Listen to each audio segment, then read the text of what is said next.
আসসালামু আলাইকুম প্রিয় শিক্ষার্থীবৃন্দ, আবারও আপনাদের স্বাগতম জানাচ্ছি আমার এই 3 নম্বর লেকচারে। ইতিমধ্যেই আমি দুটো লেকচার সম্পন্ন করেছি আপনাদের এই 108 নম্বর কোর্স ডকুমেন্টেশন অ্যান্ড ইনফরমেশন রিট্রাইভালের উপর। নতুন করে আমার আর পরিচয় দিচ্ছি না, স্ক্রিনে আমার পরিচয় দেখতে পাচ্ছেন। আর প্রথম ক্লাস আমার বিস্তারিত পরিচয় তো দিয়েছি।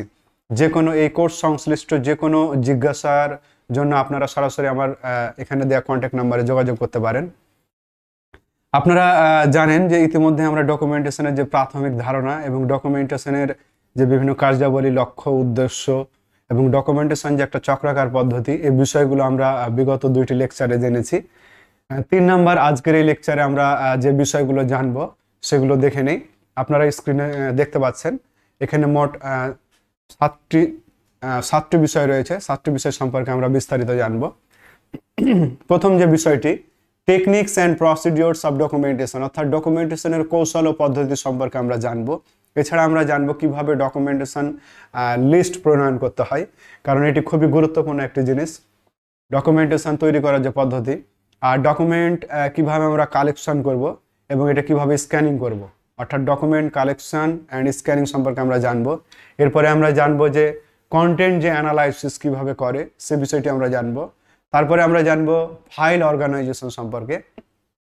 সর্বশেষ দুটি গুরুত্বপূর্ণ বিষয় সম্পর্কে আমরা জানবো, কারেন্ট অ্যাওয়ারনেস সার্ভিস বা সিএএফ সার্ভিস সম্পর্কে এবং সিলেক্টিভ ডিজেমিনেশন অফ ইনফরমেশন, এই বিষয়টি সম্পর্কে জানবো। কারেন্ট অ্যাওয়ারনেস সার্ভিস হচ্ছে চলতি তথ্য জ্ঞাপন সেবা, আর সিলেক্টিভ ডিজেমিনেশন অফ ইনফরমেশন হচ্ছে নির্বাচিত তথ্য জ্ঞাপন সেবা। তো চলুন আমরা বিস্তারিত আলোচনায় চলে যাই। আপনারা স্ক্রিনে দেখতে পাচ্ছেন আমরা এখন আলোচনা করব ডকুমেন্টেশন কৌশল ও পদ্ধতি সম্পর্কে। কি কি কৌশল ও পদ্ধতি অবলম্বন করা হয় ডকুমেন্টেশন করার জন্য। আপনারা নিশ্চয়ই জানেন যে ডকুমেন্টেশন এই জিনিসটি সম্পন্ন করা হয় একটি চক্রাকার পদ্ধতিতে এবং এর কাজ ও সেবা দুটো অংশ রয়েছে। তো কাজ এবং সেবা দুটোর ক্ষেত্রে এই কৌশল ও পদ্ধতিগুলো অবলম্বন করা হয়। ডকুমেন্টেশনের গুরুত্বপূর্ণ দুইটি জিনিস হচ্ছে ইন্ডেক্সিং এবং অ্যাবস্ট্রাক্টিং। ইন্ডেক্সিং এই কৌশলটা ব্যবহার করার ক্ষেত্রে, এটি একটি কৌশল কিন্তু ইন্ডেক্সিং ডকুমেন্টেশন সেবা প্রদান করার ক্ষেত্রে। তো আপনার ইন্ডেক্সিং কৌশলটি কিভাবে প্রয়োগ করবেন বা এটি কিভাবে কৌশল হিসেবে ব্যবহৃত হচ্ছে। ইন্ডেক্সিং হচ্ছে কি, আমরা ইন্ডেক্সিং এর ধারণা খুব সম্ভবত আপনাদের রয়েছে, ধারণা না থাকলেও আপনারা জানেন যে প্রায় প্রত্যেকটি বইয়ের, অধিকাংশ বইয়ের একেবারে শেষের অংশে কি করা হয়, ইন্ডেক্স দেয়া থাকে। ইন্ডেক্স কি, বাংলায় আমরা যেটি নির্ঘণ্ট হিসেবে জানি। তো বইয়ের শেষে এই নির্ঘণ্ট কেন দেওয়া হয়ে থাকে এবং এই নির্ঘণ্টটি কি বা ইন্ডেক্সটি কি। ইন্ডেক্স করার যে কাজটি সেটি হচ্ছে ইন্ডেক্সিং, অর্থাৎ ইন্ডেক্সিং হচ্ছে কাজ করার যে সিস্টেমটা, প্রক্রিয়াটা, আর ইন্ডেক্স হচ্ছে নির্ঘণ্ট। এটিও একটি নাউন, ওটিও একটি নাউন, কিন্তু ওইটি হচ্ছে ভার্বাল নাউন ইন্ডেক্সিং, আর এটি হচ্ছে ইন্ডেক্স যেটি, এটি হচ্ছে কি প্রপার নাউন। তো এই ইন্ডেক্স এবং ইন্ডেক্সিং এ দুটোর মধ্যে অবশ্যই পার্থক্য রয়েছে। ইন্ডেক্স হচ্ছে নির্ঘণ্ট আর ইন্ডেক্সিং হচ্ছে নির্ঘণ্টীকরণ, অর্থাৎ এই কাজটি করা। তো ইন্ডেক্সিং একটি কৌশল এই ডকুমেন্টেশনের ক্ষেত্রে। ইন্ডেক্স কি, যে কোনো একটি নির্দিষ্ট পাঠ্য সামগ্রীর সমস্ত যে টপিকসগুলো রয়েছে, আলোচনার বিষয়গুলো গুরুত্বপূর্ণ, সবগুলো নয়, সমস্ত টপিকসগুলোর মধ্যে যেগুলো সবচাইতে গুরুত্বপূর্ণ শব্দ, সেগুলোর পৃষ্ঠা নম্বর সহ যখন একটি তালিকা প্রণয়ন করা হয় এবং সেই তালিকাটিতে সেই বিষয়গুলো বর্ণানুক্রমিকভাবে সাজিয়ে তালিকাটি তৈরি করা হয়, এবং এই তালিকাটি যখন বইয়ের শেষে সাবসিডিয়ারিজ যে অংশ, অর্থাৎ বইয়ের যে তৃতীয় অংশ, বইয়ের প্রথম অংশ হচ্ছে প্রিলিমিনারিজ প্রাথমিক অংশ, আর মধ্যের অংশটুকু হচ্ছে কন্টেন্ট আর বডি অফ দ্য টেক্সট, আর শেষের অংশগুলো হচ্ছে সাবসিডিয়ারিজ। তো সাবসিডিয়ারিজ অংশে এই ইন্ডেক্সটা দিয়ে দেওয়া হয় কি কারণে, যাতে করে কোনো পাঠক যখন এই পাঠ্য সামগ্রীটি পড়বেন তখন তার যে প্রয়োজনীয় বিষয়টি যিনি বের করতে চাচ্ছেন খুঁজে, তিনি এই ইন্ডেক্স দেখে সহজেই সেই বিষয়টুকু বের করতে পারবেন, কারণ সেই বিষয়ের পাশে ইন্ডেক্সে কি করা হয়েছে, সেই বিষয়টির নির্দিষ্ট পৃষ্ঠা নম্বরও দেয়া রয়েছে। সুতরাং খুব স্বাভাবিকভাবেই বুঝতে পাচ্ছেন যে এখানে ইন্ডেক্সে কি করা হয়, নির্দিষ্ট পৃষ্ঠা নম্বরটা দেয়া থাকে। তো এই পৃষ্ঠা নম্বরের মাধ্যমে খুঁজে পাওয়া। ইন্ডেক্সিং এর ক্ষেত্রে সবচাইতে গুরুত্বপূর্ণ যে বিষয়টি, সেটি হচ্ছে ইন্ডেক্সিং ল্যাঙ্গুয়েজের ব্যবহার, অর্থাৎ আপনি কোন ল্যাঙ্গুয়েজগুলো ইন্ডেক্সিং এর ক্ষেত্রে ব্যবহার করবেন। ইন্ডেক্সিং ল্যাঙ্গুয়েজ হচ্ছে সেইগুলাই যে আপনি যে বিষয়গুলো আপনার ইন্ডেক্সের মধ্যে অন্তর্ভুক্ত করবেন, সেই বিষয়গুলো অবশ্যই বহুল পরিচিত হতে হবে এবং বহুবার একের অধিকবার ব্যবহার হয়েছে ওই কনটেক্সটে, এরকম বিষয়গুলো হতে হবে। এবং এমনও বিষয় থাকতে পারে যেটি একবার ব্যবহার হয়েছে সেটিও প্রতিনিধিত্ব করবে, অর্থাৎ এক বা একাধিকবার ব্যবহার হয়েছে এমন গুরুত্বপূর্ণ প্রত্যেকটি শব্দ যেগুলো সেই পাঠ্য সামগ্রীর মধ্যে আলোচনা করা হয়েছে, সেগুলো তাদের পৃষ্ঠা নম্বর সহ যখন উল্লেখ করা হয় এবং একটি তালিকা তৈরি করা হয় এবং করে সেটি বর্ণানুক্রমিকভাবে সাজিয়ে তালিকাটি তৈরি করা হয়, তখন সেটাকে বলা হয় ইন্ডেক্স। আর এই কাজটুকুকে বলা হয় ইন্ডেক্সিং। ইন্ডেক্সিং এর ক্ষেত্রে ভাষা নির্বাচন খুবই গুরুত্বপূর্ণ একটি বিষয়। এজন্য ইন্ডেক্সিং ল্যাঙ্গুয়েজ জেনে আমাদেরকে ইন্ডেক্সিং এর কাজটা বা কৌশলটা, ডকুমেন্টেশনের কৌশলটা অবলম্বন করতে হয়। এরপরে রয়েছে অ্যাবস্ট্রাক্টিং। অ্যাবস্ট্রাক্টিং হচ্ছে কি সারসংক্ষেপ। আমরা দেখি প্রত্যেকটা পাঠ্য সামগ্রীর প্রথমে সেই বইয়ের মূল আলোচ্য বিষয়টুকু অল্প কথায় তুলে ধরা হয়, যেটি বইয়ের প্রাথমিক অংশ, অর্থাৎ বইটির যে মূল অংশ শুরু হয় তার পূর্বে এখানে দেয়া থাকে। এটি হচ্ছে অ্যাবস্ট্রাক্ট, যাতে আমরা পুরো পাঠ্য সামগ্রী বা বইটা সম্পর্কে ধারণা পাই ন্যূনতম হলে। সো এইটুকু হচ্ছে অ্যাবস্ট্রাক্ট। আর এই কাজটুকু যে করেন তিনি হচ্ছে অ্যাবস্ট্রাক্টার এবং উনি হচ্ছে এই কাজটাকে বলা হচ্ছে অ্যাবস্ট্রাক্টিং। তো ইন্ডেক্সিং এবং অ্যাবস্ট্রাক্টিং ডকুমেন্টেশনের দুটি অন্যতম কৌশল। ইন্ডেক্সিং এবং অ্যাবস্ট্রাক্টিং করার ক্ষেত্রে আপনি কম্পিউটার ও তথ্য প্রযুক্তি ব্যবহার করতে পারেন, কারণ এখন আধুনিক গ্রন্থাগার ও তথ্য কেন্দ্রে ডকুমেন্টেশন সেন্টারে কি করা হচ্ছে, আধুনিক তথ্য প্রযুক্তির বহুল ব্যবহার হচ্ছে এবং এর মাধ্যমে ডকুমেন্টেশন সেবা দেওয়া সহজ হচ্ছে। তো ইন্ডেক্সিং এবং অ্যাবস্ট্রাক্টিং এ দুটি অন্যতম কৌশল কার, ডকুমেন্টেশনের। এছাড়াও আমরা সিএএস কারেন্ট অ্যাওয়ারনেস সার্ভিস চলতি তথ্য জ্ঞাপন সেবা ও SDI selective dissemination of information নির্বাচিত তথ্য জ্ঞাপন সেবা, এ দুটি হচ্ছে অন্যতম দুটি কৌশল ডকুমেন্টেশন সেবা প্রদান করার। তো এই কৌশল দুটি সম্পর্কে আমরা বিস্তারিত জানব পরবর্তী স্লাইডগুলোতে। দেখুন, এরপরে আমরা প্রিপারেশন অফ ডকুমেন্টেশন লিস্ট, অর্থাৎ ডকুমেন্টেশন লিস্ট আমরা কিভাবে প্রণয়ন করব। ডকুমেন্টেশন লিস্ট সম্পর্কে ইতিমধ্যে আপনাদেরকে বলেছি যে আমরা যখন ডকুমেন্টেশন সেবা দিব তখন সেই সেবা দেওয়ার জন্য যতগুলো পদ্ধতি অবলম্বন করা হয় সেই ডকুমেন্ট খুঁজে বের করা এবং সেই ডকুমেন্টটা তথ্য অনুসন্ধানকারী বা গবেষকের কাছে পৌঁছে দেওয়ার জন্য যে উপায়গুলো ব্যবহার করা হয় সেগুলাই হচ্ছে কি প্রত্যেকটা এক একটা ডকুমেন্টেশন লিস্ট। এই উপায়গুলো, পদ্ধতিগুলো, যেমন ইন্ডেক্সিং একটা ডকুমেন্টেশন লিস্ট, অ্যাবস্ট্রাক্টিং একটা ডকুমেন্টেশন লিস্ট, বিবলিওগ্রাফি একটা ডকুমেন্টেশন লিস্ট, ক্যাটালগ হচ্ছে ডকুমেন্টেশন লিস্ট, এরকম indexing journal, abstracting journal, union catalogue, whatever you say, এই যে আইটেমগুলো যেগুলোর মাধ্যমে এক্সাক্ট স্পেসিফিক সার্ভিস প্রদান করা সম্ভব হয় সেগুলাই হচ্ছে কি ডকুমেন্টেশন লিস্ট। তো ডকুমেন্টেশন লিস্ট ডকুমেন্টেশনের ক্ষেত্রে গুরুত্বপূর্ণ ভূমিকা পালন করে। আর ডকুমেন্টেশন লিস্ট প্রণয়নের ক্ষেত্রে কয়েকটি বিষয় আমাদেরকে মাথায় রাখতে হয়। সেগুলো হচ্ছে যে এটা যেন অবশ্যই তথ্যকে চিহ্নিত করতে পারে এবং নির্ঘণ্টীকরণ ও সূচীকরণ করতে পারে, শ্রেণীকরণ করতে পারে, উপযুক্ত বিষয় শিরোনাম এটা নির্ধারণ করে দিতে পারে, লেখক এবং শিরোনাম ও বিষয় অনুযায়ী কি এটা একটা নির্ঘণ্ট তৈরি করতে পারে, তথ্যকে সংকলন করতে পারে।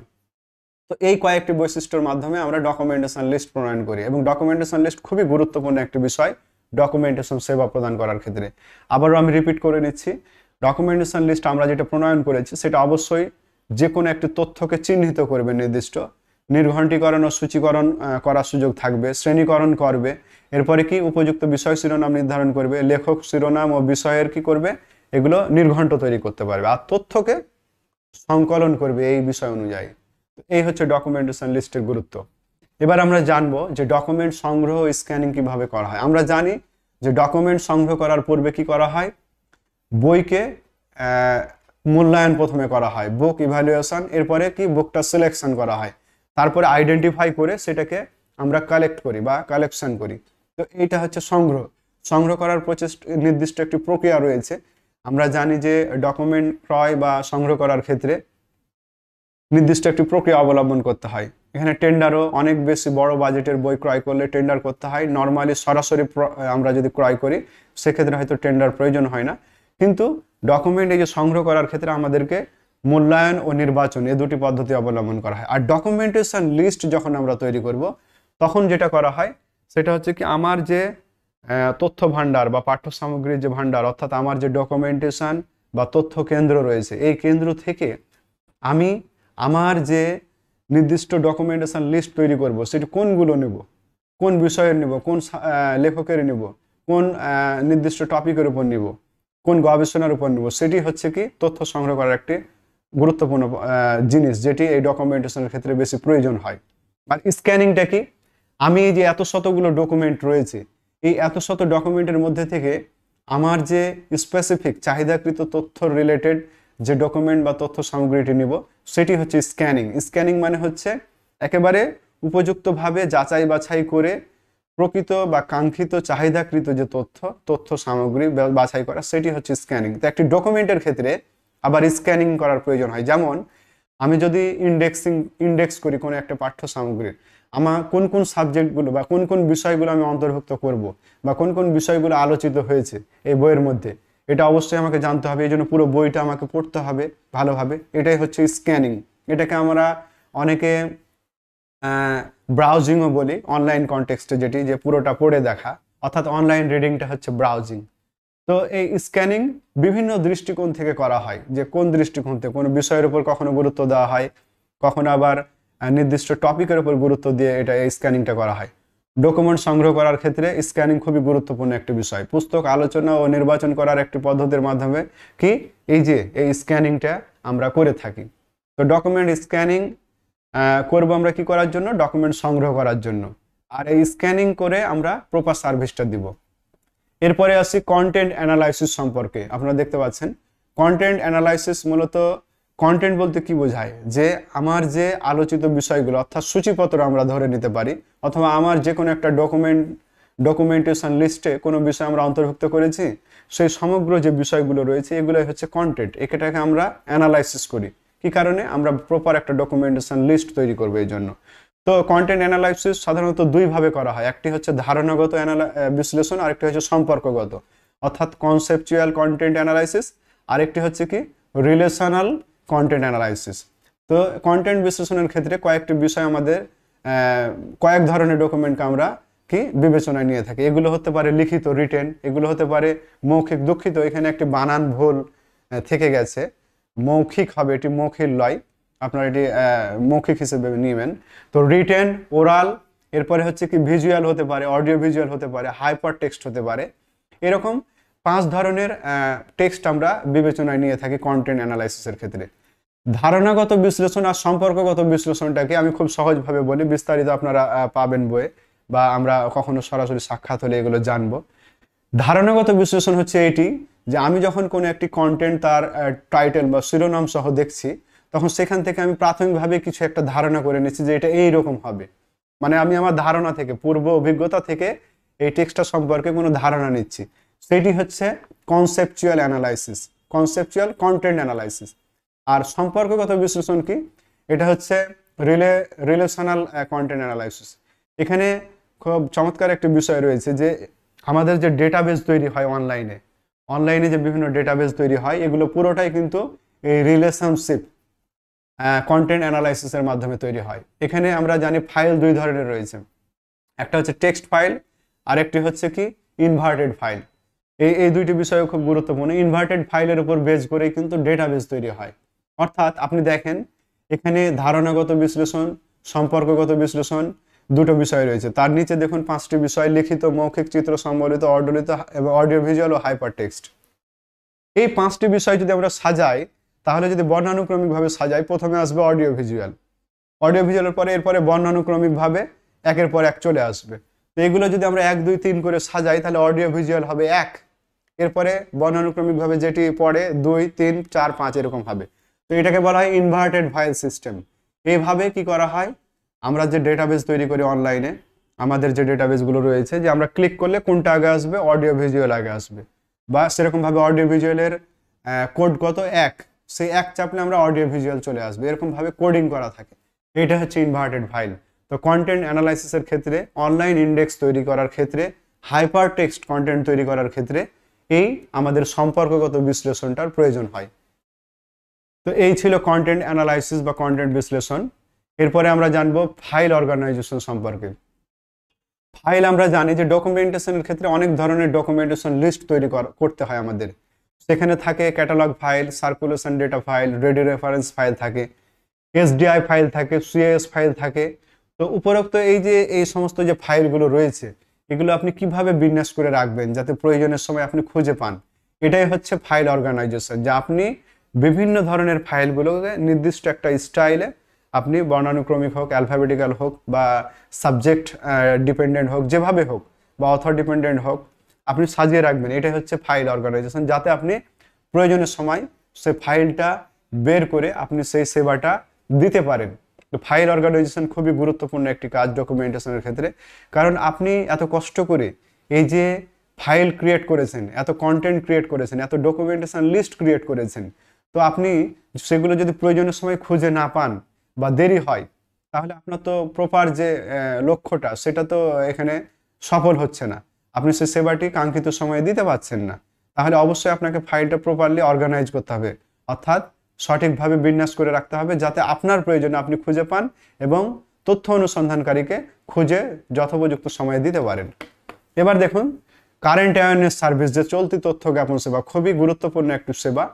এটি আলাদাভাবে বিভিন্ন সময় আপনাদের এই যে বার্ষিক পরীক্ষা হয়, ফাইনাল পরীক্ষাতে এই প্রশ্নটি এসে থাকে যে কারেন্ট অ্যাওয়ারনেস সার্ভিস বিস্তারিত বর্ণনা করো, অথবা বলতে কি বুঝো।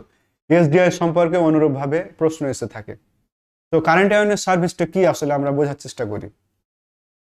বিভিন্ন রিসেন্ট যে তথ্য বা রিসেন্ট যে পাবলিকেশন, সাম্প্রতিক যে প্রকাশনা যেগুলো বের হয়, অথবা দৈনিক যে পত্রিকা রয়েছে সেখানে যে গুরুত্বপূর্ণ বিষয়গুলো আপনি যদি নিউজ ক্লিপিং করে, কাটিং করে গুরুত্বপূর্ণ তথ্যটা, যেমন দেখুন এখন আমাদের বিভিন্ন ইলেকট্রনিক মিডিয়া অর্থাৎ টেলিভিশনে আমরা প্রত্যেকটা চ্যানেলে দেখি যে করোনার একটা বুলেটিন বা টেবিল এক কর্নারে ডানে বামে উপরে নিচে যে কোনো জায়গায় দেয়া থাকে, এবং প্রতিনিয়ত আপডেটটা দেখায় যে আজকে কত মারা গেল, এখন পর্যন্ত কতজন সংক্রমিত হয়েছে, এরকম বিভিন্ন ডেটা দেয়া থাকে। এটাই হচ্ছে কারেন্ট অ্যাওয়ারনেস সার্ভিস। আমরা কি করি, আমাদের গ্রন্থাগার ও তথ্য কেন্দ্রে কি করি, নোটিশ বোর্ডের মাধ্যমে অথবা ডিসপ্লের মাধ্যমে নতুন যে বইগুলো আছে সেই বইয়ের মলাটগুলো, কাভারগুলো আমরা ডিসপ্লেতে দিয়ে রাখি, বা আমরা তালিকা দিয়ে রাখি যে এই নতুন বইগুলো আসছে।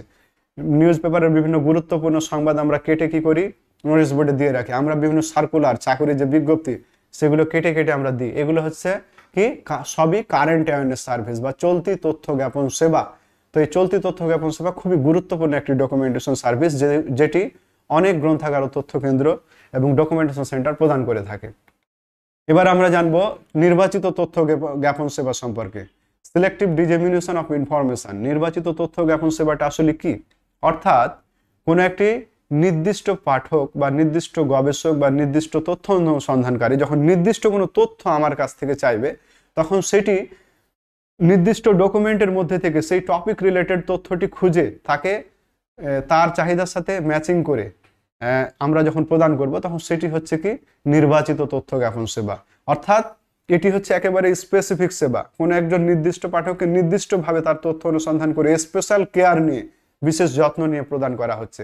তো এই নির্বাচিত তথ্য জ্ঞাপন সেবাটি কয়েকটি ধাপে সম্পন্ন হয়, এবং প্রত্যেকটি ধাপ আমাদের জানা খুবই জরুরি এবং এগুলো গুরুত্বপূর্ণ এই সেবাটি প্রদান করার ক্ষেত্রে।